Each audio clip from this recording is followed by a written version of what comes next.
আসসালামু আলাইকুম। সবাই কেমন আছেন? আমরা যে পোস্টাল বিডি প্রবাসীদের জন্য এই সরকার সিস্টেমটা চালু করছে, আজকে চূড়ান্তভাবে ইলেকশন কমিশনের দেওয়া লেটারটা আমার হাতে পৌঁছেছে। আমি 20 দিরহাম দিয়ে পরবর্তীতে এটা রিসিভ করছি। পরবর্তীতে 21 তারিখে প্রতীক নির্ধারণ হওয়ার পরে আবার পুনরায় এটাকে পোস্ট করব। অতটুকু সবই ঠিকঠাক আছে। এখন যারা আমার এই ভিডিওটা দেখছেন কিংবা সংশ্লিষ্ট যারা ইলেকশনের সাথে জড়িত আছেন তাদের দৃষ্টি আকর্ষণ করছি। এই সিটিটা প্রথমত আমি পোস্ট করার পরে যা বলো ঢাকা আন্তর্জাতিক বিমানবন্দর থেকে তেজগাঁও ডাক অফিসে, তেজগাঁও থেকে যাবে হলো গিয়ে আপনার আগারগাঁও নির্বাচন কমিশন অফিসে, ইলেকশন অফিস থেকে চলে যাবে সিধা আমাদের স্থানীয় পর্যায়ে নোয়াখালী সেনবাগ রিটার্নিং কর্মকর্তার কাছে।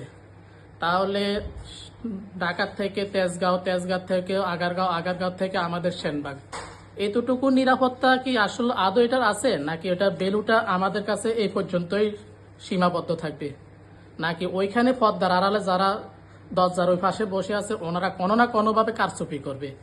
তো কারচুপি যদি করতে হয় তাহলে আর এত আয়োজন কেন করবে? আমাদের প্রবাসীদের টাকাগুলো আসলে অনেক কষ্টের টাকা, তাই আমাদের রায়কে সম্মান করুন। আমরা যে প্রতীকে ভোট দিব ওই প্রতীকের রায়টা যাতে সঠিকভাবে থাকে, এই জন্য সংশ্লিষ্ট যারা আছেন ওনাদের কাছে এটাই আমাদের অনুরোধ। সবাই ভালো থাকবেন। আল্লাহ হাফেজ।